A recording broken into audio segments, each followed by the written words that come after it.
Susana, let's begin with you. COVID-19, as you know, in 2020 has disrupted in many ways, not only the economy, but our global order in very important ways. I think one of the interesting slides of Mr. Borrell's presentation was basically to suggest that the most important goal of the Sustainable Development Framework, the elimination of extreme poverty by 2030, is out of reach. We're not going to do that. We're not going to be able to achieve that. We have seen, of course, the way in which COVID has also enhanced, worsened income inequality. There was a report soon after the outbreak of COVID from the International Labour Organization saying that 1.7 billion people in the informal economy had seen their income drop by 80%. So, Susana, what are some of the lessons that are coming out of this crisis of COVID? And not just in terms of the implications for the economic system, but also, the broader implications for international cooperation. Well, the first lesson is that we were not prepared for it. Yeah. And it's not for lack of warning. It was clearly stated that this was going to happen, and by the way, it's going to happen again. So leaders did not pay attention to it. The notion of immediacy of the problem of today really show a total lack of focus on preparedness. The second is that the pandemic is by nature global. In fact, some people say global pandemic is redundant. A pandemic is global. But we tackle it with very localized solutions. So that not only slowed the solution of the pandemic, getting out of the pandemic, but it created a big tension between North and South because of the lack of empathy and sympathy for what was happening in the South. And again, it delayed the solution of the pandemic. The third is that the pandemic, a health pandemic, is not a health issue. It's a multiple factors issue. Yes, it is health, and at the beginning it was clearly health, but the intertwined problems that the pandemic created, economic, social, political, are so big that they need a multifaceted solution. And for that, I would say the multilateral system was not up to it. WHO is part of the solution, but cannot tackle the solution. You need the Bretton Woods institutions, you need the regional banks, you need a much more comprehensive solution. And I think that's something we need to learn. We need to put a crisis response model that is able to tackle the pandemics to come. And the third is exactly that. Are we going to commit to solutions that can address future pandemics? Everybody is now talking about this pandemic pact. I'm part of the process. I very much doubt that member states will adhere to the very, very challenging commitments that should come with such a pact. So if it's not binding, it's not useful. Again, pandemics show, the COVID show that a global tackling of the problems is absolutely necessary, that we need to step up to it, and that against all odds, against the undercurrents that we have today, we need to reinforce those global responses, and we need to commit to solutions that go beyond the local, the national, and the regional. Otherwise, we will not be able to solve what's coming our way very soon. Thank you, Susana. Jody, building up a little bit up on something that Susana said, it seems to me that one of the problems that we have sort of confronted with the pandemic is what I would call a kind of a lack of good priorities in terms of public spending. We spend too much money subsidizing energy. We spend vast resources building up our military establishments, defense and so on. We have a notion of national security that is sort of unduly focused on sort of the military preparedness, weapons and so on. Now, you have written a lot about the concept of human security. Something that presumably is more linked to human welfare. rather than just, the military. If you could just elaborate a little bit for us, this concept of human security. Sure, it's a pleasure. Human security, as you just said, focuses on the security of human beings. National security focuses on the security of the state apparatus, right? And under the national security framework, it is implied that, if the apparatus of the state is secure, its citizens are secure, which is absurd if you look at many of the countries in the world that have big military budgets relative to their resources and the degrees of poverty in those countries. It's ridiculous. I'll use my own, the US. A couple of years ago, I did a piece, and I was looking at the discretionary budget of the US. I think it was in 2020. More than 57% of the discretionary budget of my country went to the military. 57%. I think it was 3% that went to education, 3% that went to health, 3% that went to the State Department. Now, all you have to do is look at a country's budget and how they spend their money to see what their priorities are, and if their priorities are actually dealing with the needs of their people. Recent studies have shown that people around the world are very disturbed by what's happening in the world. Of course, climate change is freaking everybody out. Well, probably not if you own BP or Exxon or one of those fun companies, but the normal human beings are freaked out. They're freaked out about the disparity of wealth. I'm freaked out that a handful of multi-billionaires control more resources than most of the world. We need to stop looking at the world through the lens of how many weapons can we have to make us safe. I gotta look at that. Oh God, I'll keep talking. Do we feel safe today with Russia threatening to use nukes? I know I don't. I grew up with the nuclear generation and hiding under my desk in grade school to learn how to save me from a direct nuclear attack. Insane. It's insane. We need to focus on what makes a dignified life, a healthy life, jobs that make people feel like they're contributing to society, et cetera, et cetera, et cetera, and saving our planet. That's human security. Maria Fernanda, you have been very active and have been a strong voice in the climate change debate and sort of the environmental discourse. With emissions rising since 2015, the Paris Agreement, and our scientists increasingly alarmed about the lack of a viable path, to bring emissions down. What are your main concerns? And in particular, how can we strengthen the implementation of the commitments that were made by countries in 2015, number one? And how can we also shift the focus to the intergenerational dimension of climate change? You look at the audience here, many of these are young women and men. They will bear the brunt of our inaction, our irresponsibility. Well, first of all, thank you to IE University and the Global Governance Forum. I think it's a great space. We started high with Mr. Borrell, and here we're discussing key issues such as climate change. And I often say that climate change is not a problem, it's a symptom. It's like when you have a fever. The fever is not the illness.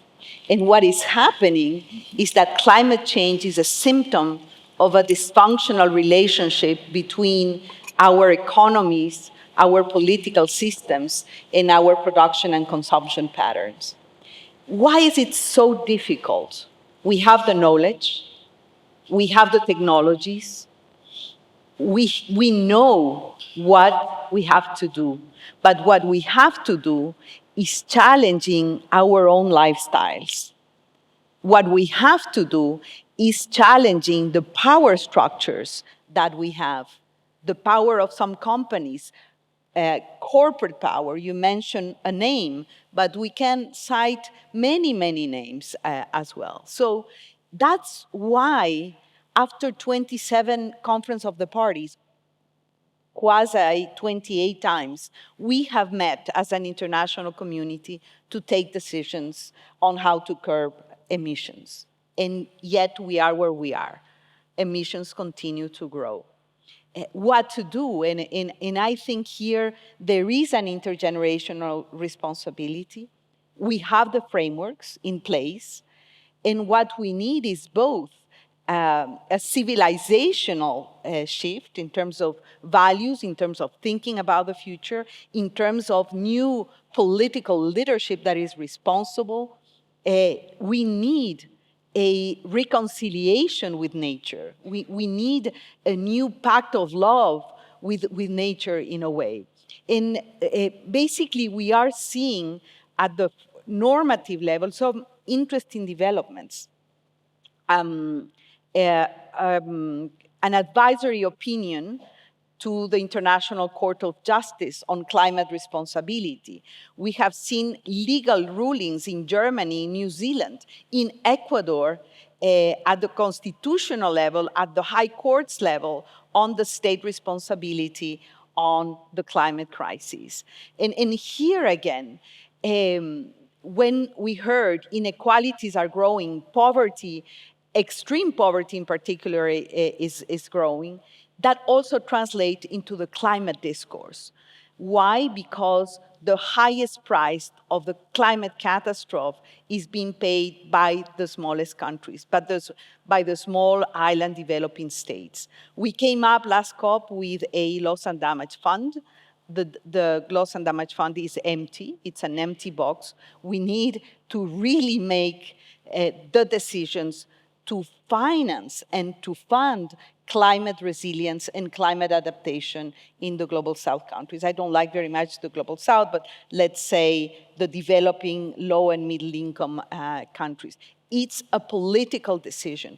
We need the political will and the intergenerational responsibility to make it happen. But we have to make some concessions on our own lifestyles. And when I say own lifestyle, I talk about the wealthiest, the elites, and what Jody was mentioning, that you are scared to death looking at how the very few own the majority of wealth and power in our world. So climate is about power, climate is about lifestyles. Thank you, Maria. Let me shift gears a little bit, come to you, Susana. And I was thinking about some of the comments made by Mr. Borrell in his presentation. And one question which I'd like to pose to you is whether the European Union, with its history, going from 6 nations reducing trade barriers in 1957 to 27 nations today, having built up a huge institutional infrastructure, to support economic and political integration. I'm thinking about the Commission, the European Court of Justice, the Parliament, the Central Bank, and so on. Is that a potential template that we could use for international cooperation in the future in other parts of the world? Well, first of all, I think the European Union is one of the greatest creations of humankind, particularly because it came after 2 world wars and these countries fighting and losing so many resources, human, material resources, and the moral being so low. I think it's hard to think that this will replicate as such in the rest of the world. There are cultural differences. Some will argue that it takes 2 world wars to get there, and so it's hard to predict a model that is based on such an assumption. I think that we clearly need to rethink the global structure we have, the global governance we have. Clearly, the different regions need to come together better, particularly my region, our region needs to do something about it. But whatever we have to do from here on, and I started with COVID showing how much that is needed, it will be done in an environment that is essentially counter to the notion of integration. You know, there is an undercurrent at this moment throughout the world of a globalization being a bad word. And by the way, many things that globalization took were not good. So if we are to think about globalization to the future, it has to be 2.0. Many things need to be revisited. But the notion of isolation that is now permeating in the minds of many citizens, that is creating this reaction to integrating, that is creating these hyper-nationalistic perspectives, that is giving the sense that hunkering down is the way to go, is the baseline from which we will have to reconstruct a new governance system. So what I will argue is that we are facing a huge challenge here, and only very enlightened people that understand that the global public goods are essential for the good of their own people will be able to put it together. It's a message that is counter to what resonates in many ears these days. Politicians need to understand it and need to realize that sometimes you cannot be a follower of what social media says. You have to be a leader of your own people in order to make the changes that are needed. Thank you, Susana. Jody, in 1968, the United States and the Soviet Union negotiated the Treaty on the Non-Proliferation of Nuclear Weapons. And eventually they persuaded 190 other countries to join them. And it is one of the most comprehensive treaties, which incidentally calls for not only eliminating the nuclear weapons, but putting in place a process of disarmament, right? Now, recently you wrote an article for the Global Governance Forum website in which you said the following, and I will quote, this is really very, very important. She said, instead of a world free of the terror of nuclear weapons, we continue to naively believe that the world is made secure through nuclear deterrence. A blind belief in such a deterrence as a security policy has brought us to where we are today, facing Russian President Putin's threats to use them. This is a tough question for you, especially given the time constraint. How can we sort of bring ourselves back to the negotiating table to reverse some of these very perturbing trends?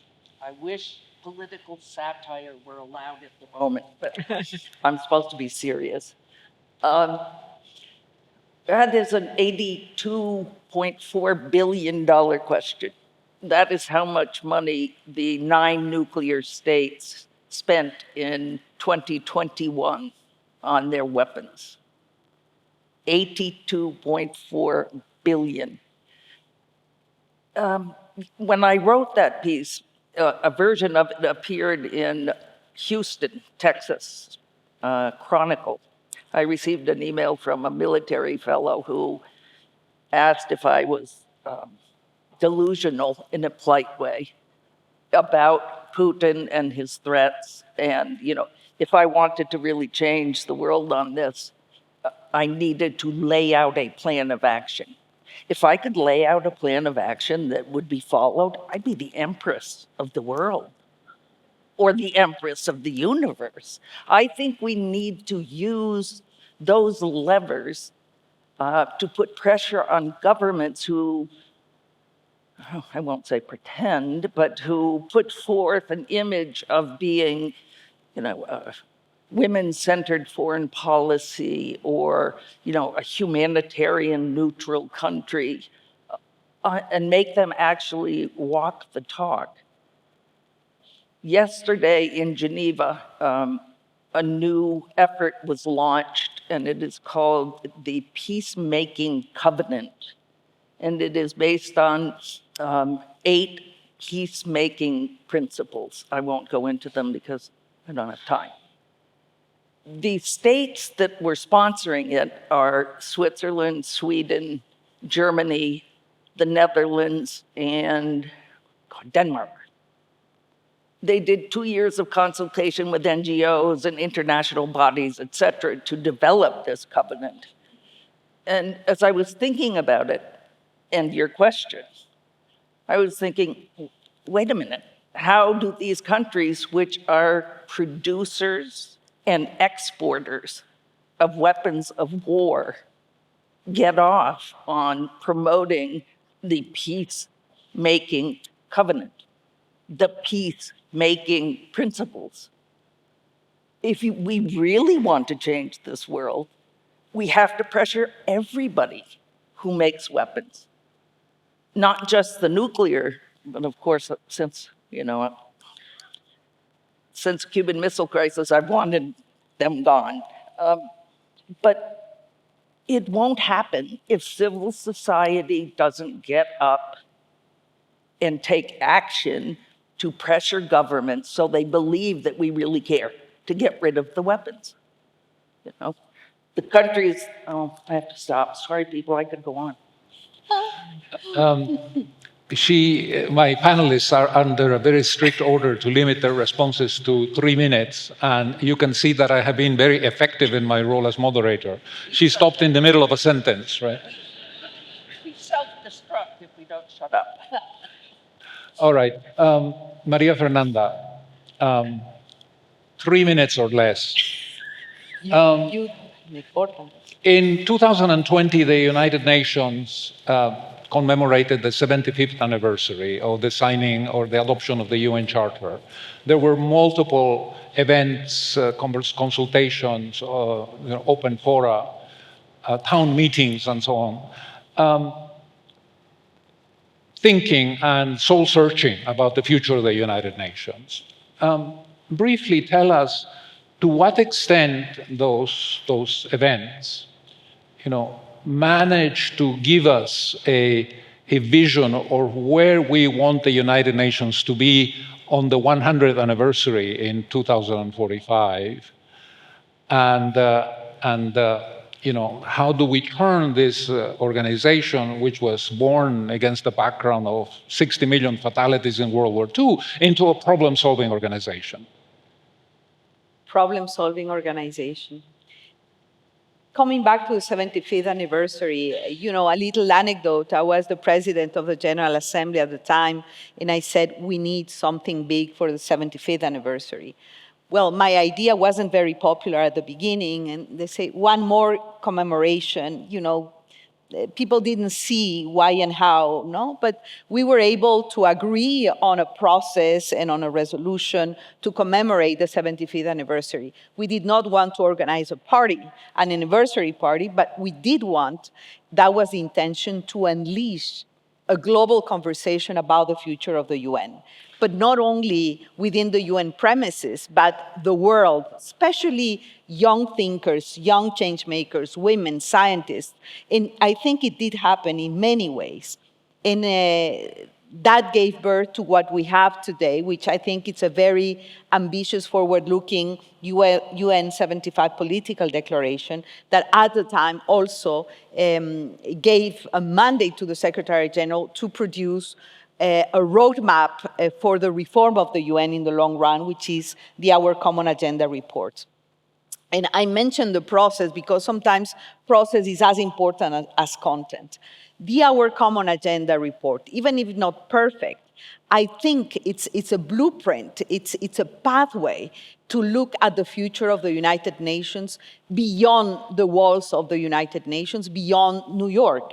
And that's the purpose. In March 21st and 22nd, I'm doing a little ad here, but we have the Global People's Forum, perhaps the biggest global conversation on the future of the UN. In 2024, we are preparing for a big summit of the future, precisely to bring audacious, creative, retooling ideas for the United Nations. A new agenda for peace is in the making as we speak. A new gender architecture for the organization.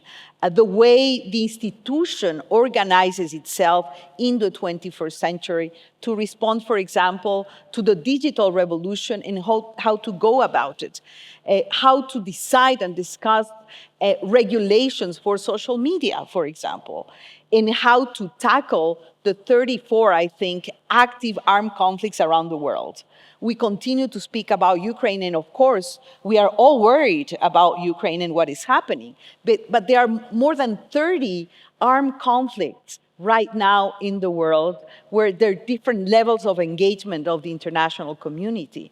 We have the situation of women in Iran and Afghanistan. So the world is in turmoil, but the solution cannot come from a institution. I was often asked why the UN doesn't do this or that, or why the UN doesn't respond to this and that. The answer is we are the UN, and these are not only words. We, the people's part of the UN Charter. So we all have a voice, we all have a say. The only thing is that we need a collective and shared plan. We need the strategy, we need the tactics, we need the narrative, and we need to know that we are part of this big challenge. And I think we are living a special moment of reinvention. I'm optimist, and I think that if we don't get our act together here and now, we're going to be in big trouble of legitimacy, of accountability, and of performance of the multilateral system as a whole. Thank you, Maria. Susana, the kind of conflicts that we're facing, this sort of array of global catastrophic risks which threaten the future of humanity. And again, I'm looking at the audience and the young people in front of us, raises questions about the kind of leadership that we need in today's world, to confront these global challenges. And so my question to you it has two parts to it. Tell us briefly, what are the defining characteristics of good leadership in the 21st century in the face of these risks?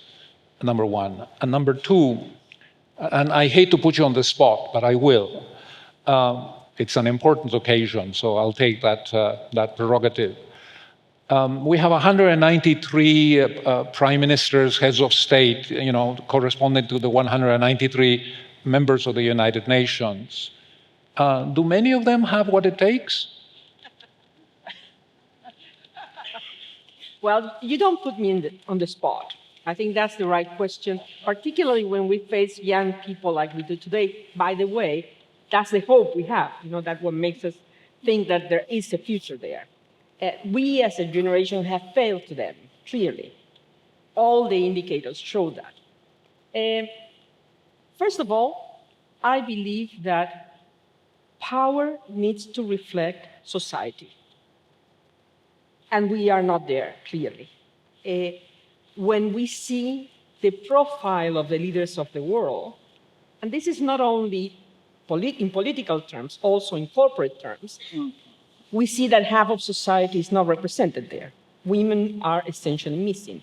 Among the 193 that you mentioned, there are only very few women. And by the way, we got up this morning, we woke up with a very, very bad news that Jacinda, the Prime Minister of New Zealand, is stepping down. She was one of the highlights of leadership in the world.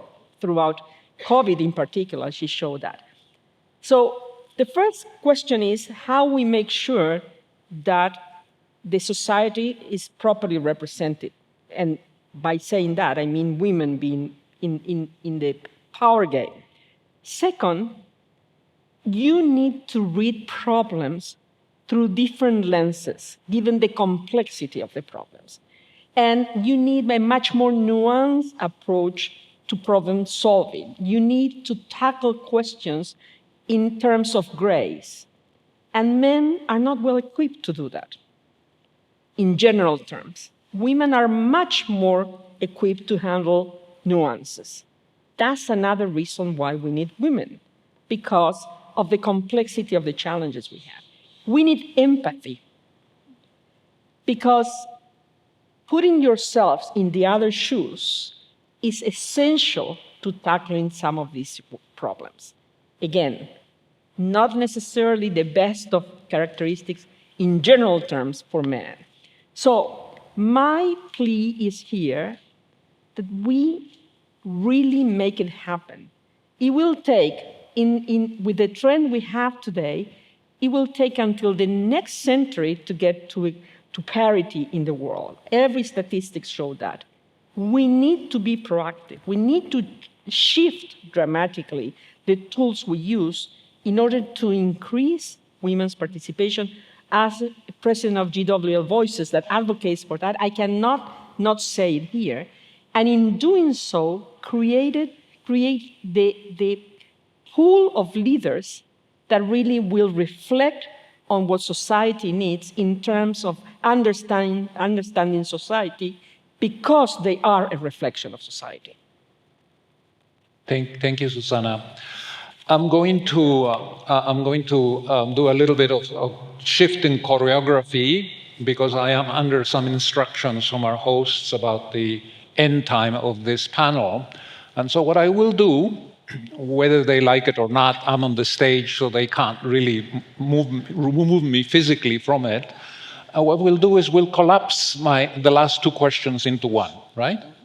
All right. But still subject to the same time constraint. So Jody, this question is a little bit provocative.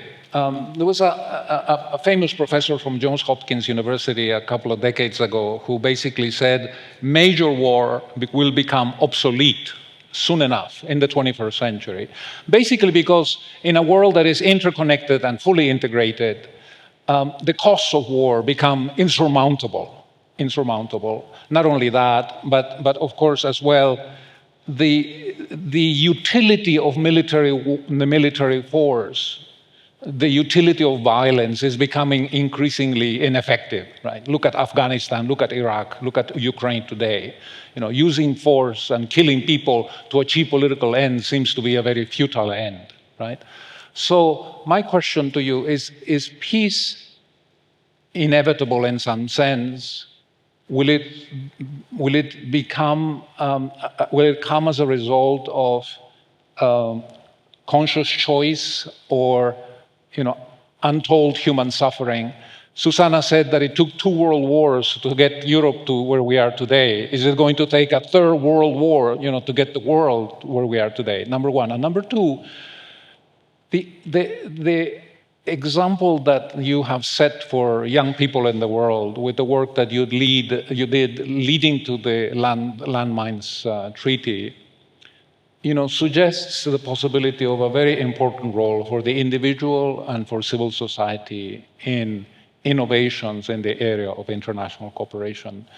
Please tell some words of encouragement to these young people so that they can look at the future with some hope, that this is not going to end in some kind of huge calamity associated with climate change or some other risks. Or the nuclear weapons and Mr. Putin and some of the other people. Whether or not peace is inevitable, I have no idea. If we look at what keeps happening in the world, war and violence is still a very popular thing. I think one of the many reasons that wars continue to happen is because there is a marriage, if you will, between governments, departments of defense, universities that provide research for weapons making, now the marriage of artificial intelligence and weapons, where weapons on their own will be able to select and kill a target. There won't be human beings involved in that decision, which is totally mind-boggling, totally immoral, totally unethical, and yet gajillions of dollars are being spent on those weapons, and some of them are being tested in the war in Ukraine. So what will it take to make peace inevitable? Is people caring enough to participate in bringing about positive change? And that does not mean you have to love everybody in the world, this business about love, love, love. And I don't like most people, to be quite honest. I rarely invite people to my house for dinner, and to spend the night, forget about it. But we are all part of the so-called human family. And if we don't think about, we can do it egotistically. I want peace because it'll do something for me. Cool if it helps other people, but I really want it to help me. But that takes choice, takes decision-making every single day about what you are, who you are, what you want to be, and how you're going to move forward to make a contribution. You don't have to be a full-time activist. People think, if I'm not a full-time activist, I can't do this. I can't participate. That's ridiculous. There are millions of ways to participate, and if I had time, I would give you a few examples of participation in the landmine campaign that were rocking it, man. They were unbelievable. And these were not full-time activists. Whatever makes you the most irritated, find an organization working on resolving that irritating issue and volunteer. I started as a volunteer. I was a full-time teacher. I started volunteering on El Salvador. A jillion years later, I made my parents happy with the Nobel Peace Prize. Neither of them finished high school, so I am going to take a couple seconds, because I shut myself up earlier. I'm going to Nobel name drop. Two of my closest male Nobel friends are His Holiness the Dalai Lama and Archbishop Tutu, who died last year. And each of them individually, on different occasions, different forums, said, men have ruined this planet for millennia. It is about time that men step aside and let women clean up the mess.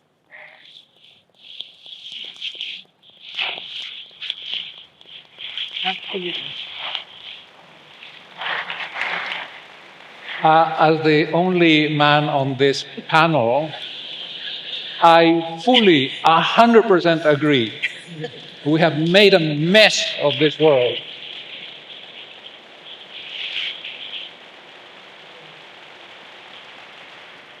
Maria, the last question to you, all right?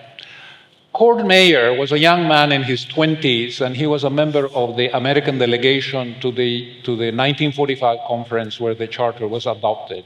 He was a veteran. He had lost an eye in the battles in Europe.